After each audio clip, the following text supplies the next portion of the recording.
কিন্তু গোয়ালন্দ ঘাটে নুরা পাগলার উপর খেপছে কেন মুসলমান? এটা জানেন? জানেন না? নাস্তিকরা খুব বলতেছে আলেমরা সন্ত্রাসী, এইটা সেইটা। এই নুরা পাগলা ছিল খ্রিস্টান। সে খাজা খবিরউদ্দিন চিশতি নাম রেখে 11 বছর তার মুরিদদেরকে খ্রিস্টান। কত বছর? 11 বছর। তো মানুষের একটা ক্ষোভ ছিল না? সে যদি কিন্তু মুসলিম পরিচয় দিয়ে সুফিবাদের নামে পীর সেজে ধর্ম প্রচার করেছে, এটা মুসলমান সহ্য করতে।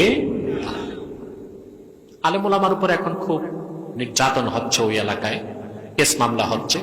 আমি প্রশাসনকে বলবো আর বাড়বেন না, বহুত করছেন, আর বাইবেন না।